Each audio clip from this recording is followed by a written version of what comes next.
Buen día, mi nombre es Kevin Alexander Cermeño Ortiz. El día de hoy se le presentará un poco sobre lo que es la bomba de engranajes, ya sea su definición, su mecanismo, los planos, funcionamiento interno, de qué están compuestas sus partes y más adelante también mostraremos videos de una forma dinámica para que vayamos entendiendo mucho mejor cómo funciona dicho mecanismo. Comencemos. Para dar inicio a este video, tenemos que tomar en cuenta la definición general de lo que es la bomba de engranajes. Y tenemos que la bomba de engranajes es un tipo de bomba hidráulica. ¿A qué se refiere con tipo? De que hay muchos tipos de bombas hidráulicas, como lo son el de tornillo, la centrífuga, la de émbolo, la de pistón, pero en este caso nos vamos a enfocar en la de engranajes, que consta de dos engranajes cerrados. ¿Por qué específicamente cerrados? Son los que conocemos normalmente en la industria, las que son unas circunferencias con sus respectivos dientes. ¿Y qué significa cerrado? Que el diente vuelve a su posición original luego de una vuelta. ¿Por qué? Ya que hay tipo abierto también. Hay engranajes abiertos, pero estos son para trabajos, como dice la palabra, al aire libre, abiertos, como lo pueden ser los muelles, también las minas, entre otros. Pero hay una función principal de la bomba de engranaje, y esta es que transforma la energía cinética en forma de par motor. ¿Esto qué significa? El par motor es cuando se excita el motor o cuando, digámoslo así, se enciende, y eso causa que se energice o haya movimiento en el eje de transmisión, y eso causa que se provoque la energía mecánica. Dado esto, se genera una energía hidráulica. ¿Esto por qué? A través del caudal del aceite generado por la bomba. Gracias a este caudal se genera la energía hidráulica, que es la que le da funcionamiento en sí a la bomba de engranaje. ¿Dónde podemos ver este tipo de ejemplos aquí en el país? Por ejemplo, en las presas hidráulicas, como lo son la 5 de noviembre, el Cerrón Grande, entre otros. Ahora sí, demos inicio un poco más a sus componentes, etc. A continuación, ¿por qué se ha plasmado lo siguiente? Creación de partes de una bomba de engranaje. Y podemos observar que algo se ha encerrado, la palabra engranaje. ¿Por qué? Ya que ¿cómo se llama el mecanismo con el que estamos trabajando? Es una bomba de engranajes. ¿Y qué podemos observar? Pues aquí hablo por experiencia propia. En el bachiller técnico, cuando lo cursé, tuve la oportunidad de trabajar y crear un engrane. Era de dientes rectos y puedo decir que la dificultad para hacerlos es bastante complicada, pero al tener la habilidad adecuada se la hacen de la mejor manera. ¿Y qué podemos observar? Que estos se hacen principalmente con un cabezal universal divisor. Este se coloca en la fresadora y, como se observa, trae una manija para girar y se ven una serie de orificios. Esto se hace con cálculos, los cálculos para hacer la diferencia entre cada diente, y esto lo que nos permite es hacer girar la pieza simétricamente para que la distancia entre un diente y el otro sea exactamente el mismo.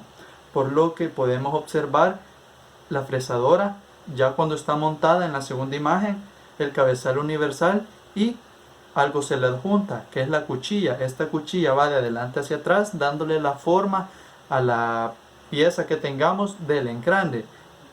En este caso, también en la última imagen podemos observar diferentes tipos. Unas fueron hechas en el torno, pero eso no es relevante. Pero también tenemos dos tipos de engranaje, como lo está el abierto y el cerrado. ¿Cuál puede ser el abierto? El abierto es el que está en la parte de abajo, donde solo se ven los dientes, no cierran. Esa es una cremallera, ese es un ejemplo de un engranaje abierto.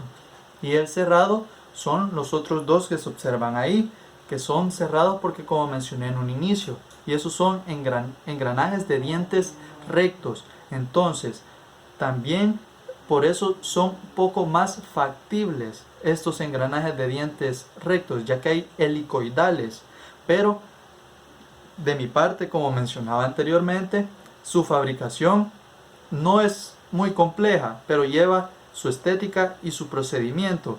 no digamos los helicoidales. Los helicoidales llevan un poco más, o es más complejo el procedimiento, por lo que el mercado también dice que los engranajes rectos son los más baratos, y en cualquier máquina podemos observar la mayoría de las veces este tipo de engranajes. Entonces la bomba funciona con este tipo de engranajes de dientes rectos. Muy bien, ahora seguimos con los componentes de la bomba de engranaje, como lo dice la lámina.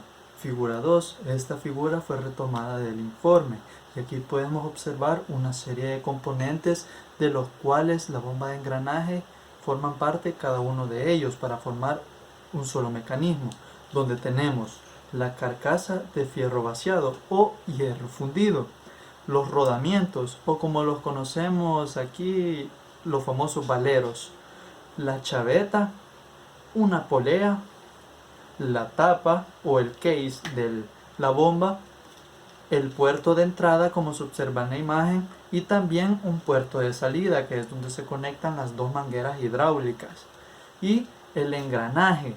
Como pueden observar, hay conducido y conducente. ¿Cuál es la diferencia?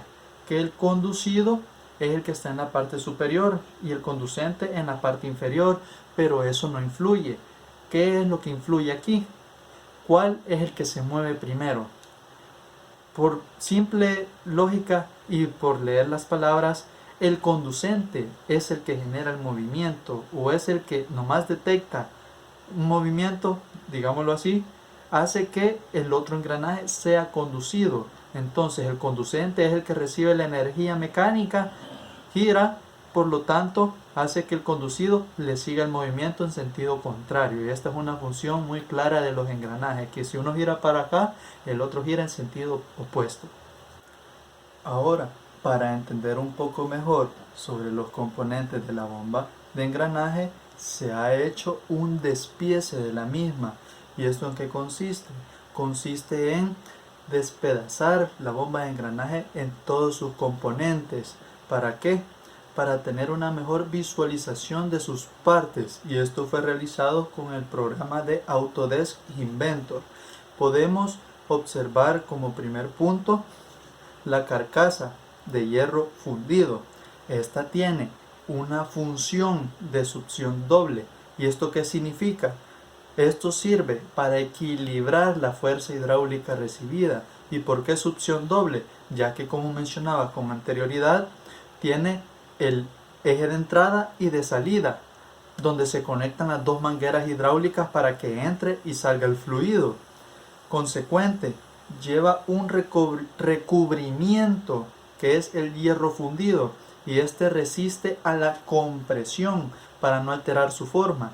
¿Y dónde podemos observar dicho material? En los compresores. Los compresores soportan una gran cantidad de aire y no alteran su forma porque están hechos del mismo material, y casi la mayoría de las veces están hechos las carcasas de mecanismos de gran movimiento o que requieren de gran fuerza de hierro fundido. Y esto también porque está fabricado con alto contenido de carbono y está fabricado por vaciado. ¿Qué significa vaciado? Que por dentro es hueco. Significa que puede llevar algo dentro de él. Por lo que la carcasa, esta es su procedimiento principal o su función principal. Consecuente a esto, retiramos los 6 tornillos hexagonales que nos sirven para asegurar la tapa. Se retiran los 6 tornillos. Consecuente, salen las arandelas de ajuste. Cuando se sacan las arandelas de ajuste, retiramos la tapa para observar un poco mejor la parte interior. Luego de retirar la tapa, salen los 2 sellos. Cuando retiramos los 2 sellos, salen los 2 rodamientos o los 2 valeros, y estos van de la mano. ¿Por qué? Ya que los sellos sirven para proteger la parte interna de los valeros, para que no entre agua o no entre otro tipo de sustancia o fluido que pueda dañar la composición de este. Luego de sacar el valero, sale el engranaje conducido, que es el de la parte superior, y el conducente con su debido eje. Luego de retirar el eje conducente, se desplaza la chaveta, y la chaveta es aquella que le da fijeza con la polea para que al momento de girar esta no salga volando y haga un movimiento circular, y por lo tanto esa es la que le brinda movimiento a los engranajes. Luego de retirar la chaveta se desplazan los otros dos rodamientos con sus respectivos sellos. Consecuente a ello, tenemos que se agranda cada una de las piezas que se han retirado hasta el momento, donde están los tornillos, las arandelas de ajuste, los rodamientos, valero, tapa, etc. Y ahora seguimos a girar la bomba de engranaje.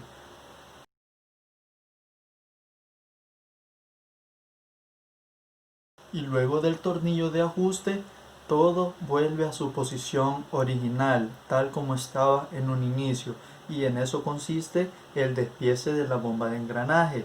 Ahora bien, acabamos de hablar cómo lo es su composición, cada una de sus partes, de qué está compuesto, pero ahora en este momento se explicará el funcionamiento de todo en un conjunto.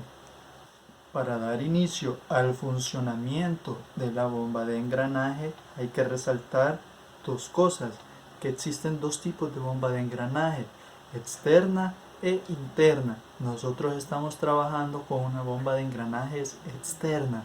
¿Cuál es la diferencia principal? Que la interna, un engranaje va dentro del otro, y la externa, un engranaje va sobre el otro, como en este caso lo estamos realizando nosotros.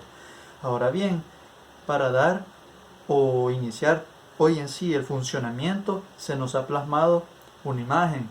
Esto es una bomba de engranaje y en conjunto un motor. Este motor, y aquí es donde entraba la polea anteriormente. La polea muchas veces aquí lo vemos que está pegado, pero también en este caso la bomba de engranaje con la que nosotros hemos trabajado trabaja con un sistema de faja, una faja que se une de una polea a otra. Entonces estos motores que se le adaptan a las bombas de engranaje son asíncronos, y estos trabajan a 220 voltios, aproximadamente unos 180 watts. ¿Por qué? Ya que requieren potencia y fuerza, porque se está trabajando con fluidos, ya que la bomba de engranaje trabaja con fluidos viscosos. Esto requiere que se le implemente una gran fuerza, y aquí es donde entra la polea.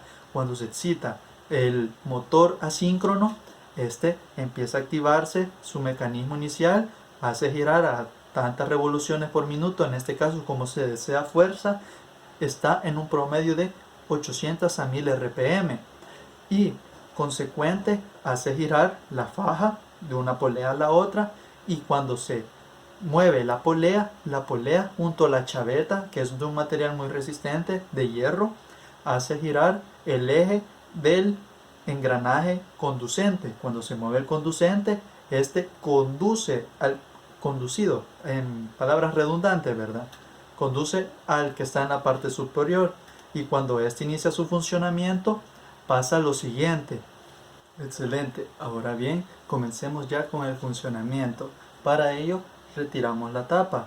Luego de retirar la tapa con los tornillos y sus arandelas de ajuste, podemos ver la parte interior de la bomba, que se observa los dos orificios laterales, que es el eje de entrada y de salida donde se conectan las dos mangueras hidráulicas.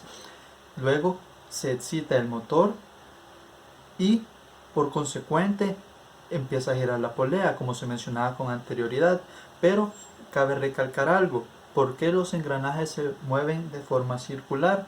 Esto es gracias a los rodamientos, ya que lo que permiten los rodamientos es un movimiento uniforme, y como ellos giran de forma circular, los engranes giran de igual forma. Si no estuvieran los rodamientos, el engranaje podría hasta atascarse, por lo que es muy necesario siempre tener los rodamientos.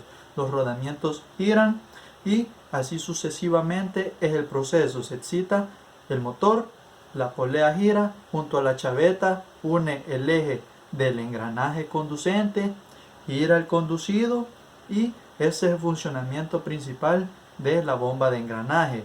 Pero a continuación se mostrará ya en práctica, ya con un fluido conectado, con sus mangueras puestas y así sucesivamente. Como se observa en el video, ya están conectadas las tuberías y el fluido comienza a hacer espacio dentro de la bomba, donde en cada uno de sus dientes se crea un vacío, y ese vacío hace que el engranaje también, con el movimiento gracias al motor y así sucesivamente, estos giren y transporten el fluido por sus dientes. En cada uno de sus dientes se crea el vacío y lo transforma o lo transporta hacia el eje de salida por la otra manguera, y ese es el funcionamiento principal de la bomba de engranaje. Consecuente al funcionamiento, ahora vemos los precios de los cuales está basada la bomba de engranaje.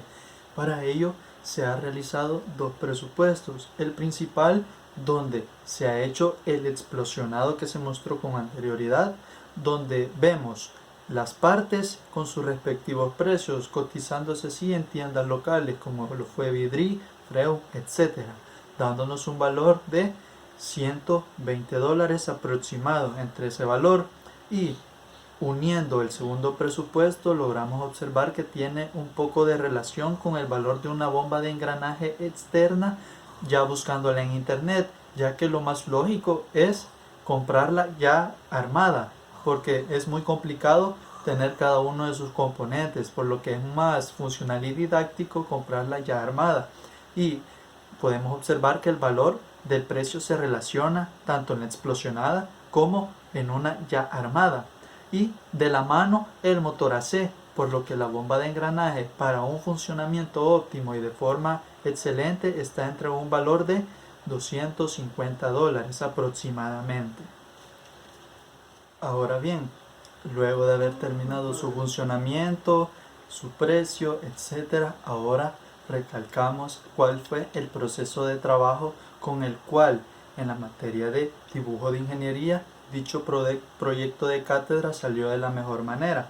La primera etapa fue charlar entre el grupo y ver cuál era un mecanismo susceptible, ya que éramos 5 integrantes, para que todos trabajáramos de igual forma y aprender algo nuevo, ya que la primera etapa, aparte de buscar, fue realizar los planos de las piezas de la bomba a mano alzada, donde solo se necesitaba un lápiz y el pulso de nuestras manos. Luego de esto pasamos a la segunda etapa. En la segunda etapa encontramos que al tener aprobada la bomba de engranaje y haber hecho los planos a mano alzada, aplicamos los conocimientos adquiridos en dibujo teórico, donde utilizamos ya sea instrumentos como lo son el compás, la escuadra, lápiz, etc. Ya aquí de una forma más estética y siguiendo la normativa del dibujo técnico, por lo que pasamos a la tercera etapa. Luego de haber pasado mano alzada e instrumentaria, vamos al software asistido por computadora, que es el CAD, y aquí utilizamos la herramienta de Autodesk Inventor, donde realizamos piezas individuales para consecuente hacer un ensamble de esas piezas. Luego de hacer el ensamble, hicimos un video del despiece y otra vez la unión de este mecanismo. Por último, se realizaron los planos, pero no de forma manual, sino que de forma asistida, como lo es Autodesk Inventor, donde se realizaron los planos y automáticamente él nos los entrega de una forma digital. Y ese fue el proceso que se siguió para realizar la bomba de engranaje, teniendo un resultado, a mi parecer, bastante óptimo. Para dar finalidad o conclusión a la bomba de engranaje, hemos plasmado los planos. ¿Para qué? Para que si algún día una persona quiere elaborar de igual forma que nosotros, tenga los planos explicados, donde se ha trabajado en un formato A4. Por eso observamos que las diferentes piezas están en diferentes escalas. ¿Para qué? Para adaptarse al formato A4, iniciando principalmente con el despiece. Se realizó un plano con el despiece o explosionado de la bomba de engranaje y numeramos cada pieza creando una tabla. Así es mucho más fácil buscar la información o donde se encuentra el plano específico de dicha pieza, donde se observa la tabla que mencionaba anteriormente para ver especificaciones y no sea muy difícil la comprensión de dichos apartados o piezas. Y eso ha sido todo. Muchas gracias por su atención.